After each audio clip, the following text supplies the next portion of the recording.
जय माता दी। ओम नमः शिवाय। दोस्तों, मेरा पिटारा चैनल में आपका स्वागत है। भगवान शनि को न्याय का देवता कहा जाता है।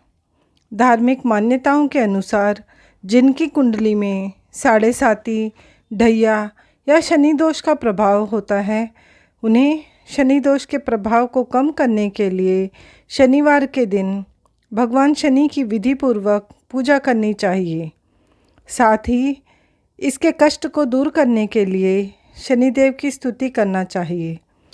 कहा जाता है जो लोग प्रत्येक शनिवार ऐसा करते हैं उनके ऊपर से शनि दोष का प्रभाव समाप्त हो जाता है। आइए श्रवण करते हैं शनिदेव की कथा। ओम शनिश्चराय नमः। एक समय स्वर्गलोक में सबसे बड़ा कौन के प्रश्न पर 9 ग्रहों में वाद विवाद हो गया। निर्णय के लिए सभी देवता देवराज इंद्र के पास पहुँचे और बोले, हे देवराज, आपको निर्णय करना होगा कि हम में से कौन सबसे बड़ा है। देवताओं का प्रश्न सुनकर इंद्र उलझन में पड़ गए। फिर उन्होंने सभी ग्रहों को पृथ्वीलोक पर राजा विक्रमादित्य के पास चलने का सुझाव दिया। सारे ग्रह पृथ्वीलोक में राजा विक्रमादित्य के दरबार में पहुँचे। जब ग्रहों ने अपना प्रश्न राजा विक्रमादित्य से पूछा तो वे भी कुछ देर के लिए परेशान हो गए, क्योंकि सभी ग्रह अपनी अपनी शक्तियों के कारण महान थे। किसी को भी छोटा या बड़ा कहने से उनके क्रोध एवं प्रकोप से भयंकर हानि पहुंच सकती थी। अचानक राजा विक्रमादित्य को एक उपाय सूझा और उन्होंने विभिन्न धातुओं जैसे सोना, चांदी, कांसा, तांबा, सीसा, रांगा, जस्ता, अभ्रक व लोहे के 9 आसन बनवाए। सबसे आगे सोना और सबसे पीछे लोहा का आसन रखा गया। उन्होंने सभी देवताओं को अपने अपने सिंहासन पर बैठने को कहा। उन्होंने कहा, जो जिसका आसन हो उसे ग्रहण करे। जिसका आसन पहले होगा वह सबसे बड़ा तथा जिसका बाद में वह सबसे छोटा होगा। क्योंकि लोहे का आसन सबसे पीछे था, इसलिए शनिदेव समझ गए कि राजा ने मुझे सबसे छोटा बना दिया।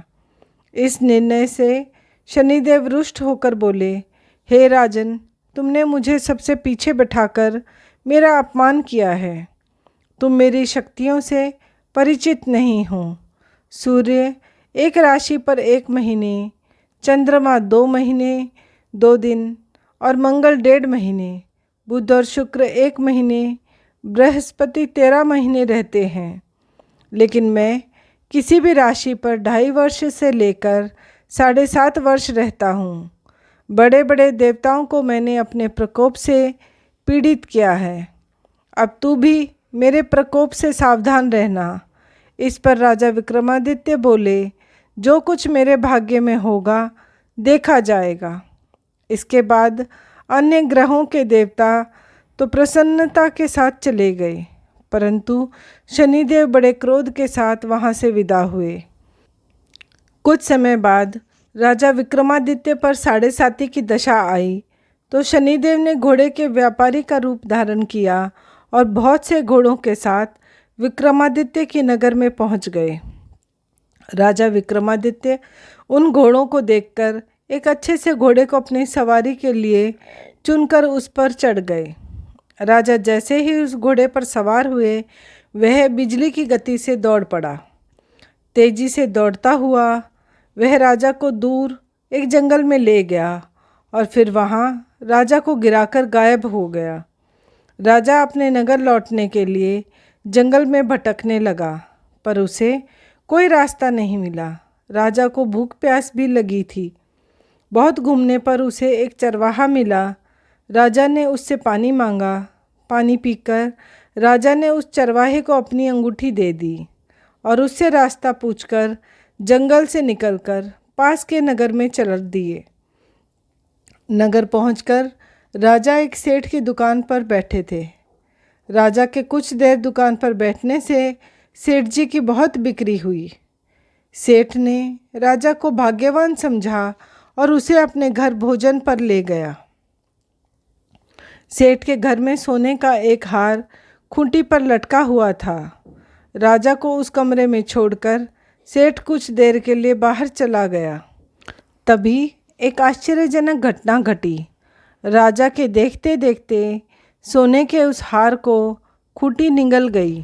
सेठ ने जब हार नहीं पाया तो उसने चोरी का संदेह राजा पर किया और अपने नौकर से कहा कि इस परदेसी को रस्सियों से बांधकर नगर के राजा के पास ले जाओ।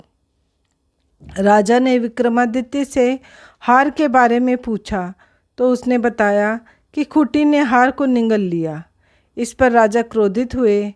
उन्होंने चोरी करने के अपराध में विक्रमादित्य के हाथ पांव कटवाने का आदेश दे दिया। सैनिकों ने विक्रमादित्य के हाथ पांव काटकर उसे सड़क पर छोड़ दिया। कुछ दिन बाद एक तेली उसे उठाकर अपने घर ले गया और उसे कोल्हू पर बैठा दिया। राजा आवाज़ देकर बैलों को हाँकता रहा। इस तरह तेली का बैल चलता रहा और राजा को भोजन मिलता रहा।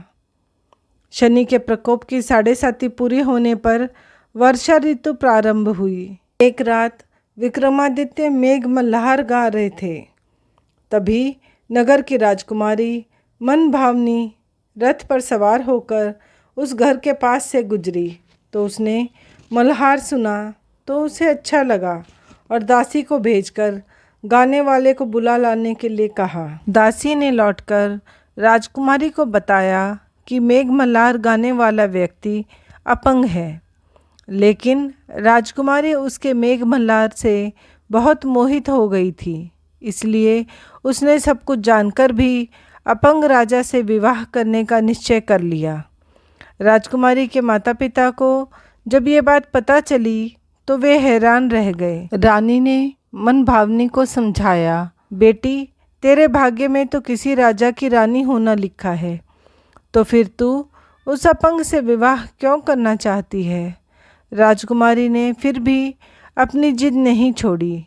अपनी जिद पूरी कराने के लिए राजकुमारी ने खाना तक छोड़ दिया और अंत में उसने अपने प्राण त्याग देने का निश्चय कर लिया। आखिर राजा रानी को विवश होकर अपंग विक्रमादित्य से राजकुमारी की शादी करनी पड़ी। इस तरह विवाह के बाद राजा विक्रमादित्य और राजकुमारी तेली के घर में रहने लगे।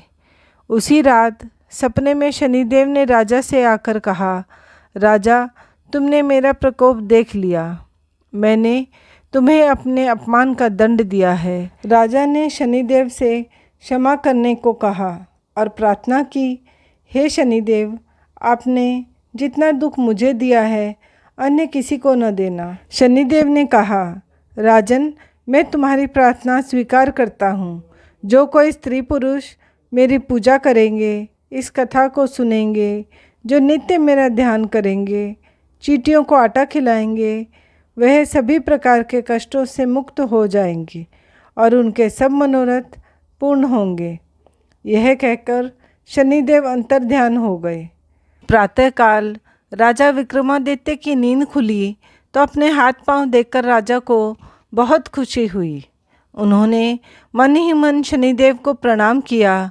राजकुमारी भी राजा के हाथ पांव सलामत देखकर आश्चर्य में डूब गई। तब राजा विक्रमादित्य ने अपना परिचय देते हुए शनिदेव के प्रकोप की सारी कहानी सुनाई।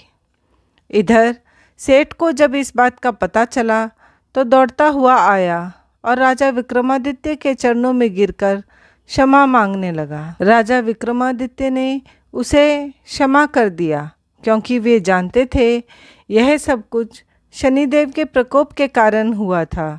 सेठ राजा विक्रमादित्य को अपने घर ले गया और उसे भोजन कराया। भोजन करते समय वहाँ एक आश्चर्यजनक घटना घटी। सबके देखते देखते उस खूंटी ने हार उगल दिया। सेठ ने अपनी बेटी का विवाह भी राजा के साथ कर दिया और बहुत सा स्वर्ण आभूषण धन आदि देकर राजा को विदा किया। राजा विक्रमादित्य राजकुमारी मनभावनी और सेठ की बेटी के साथ अपने नगर पहुँचे तो नगरवासियों ने हर्ष के साथ उनका स्वागत किया। अगले दिन राजा विक्रमादित्य ने पूरे राज्य में घोषणा कराई कि शनिदेव सब ग्रहों में सर्वश्रेष्ठ हैं। प्रत्येक स्त्री पुरुष शनिवार को उनका व्रत करें और व्रत कथा अवश्य सुनें। राजा विक्रमादित्य की घोषणा से शनिदेव बहुत प्रसन्न हुए। इस प्रकार शनिदेव की कथा पूर्ण होती है। कहानी सुनने वालों का व सुनाने वालों का सबका भला हो। जय शनि महाराज। ओम नमः शिवाय। कमेंट बॉक्स में जय शनिदेव लिखना ना भूलें। आप सबका बहुत बहुत धन्यवाद। जय शनिदेव।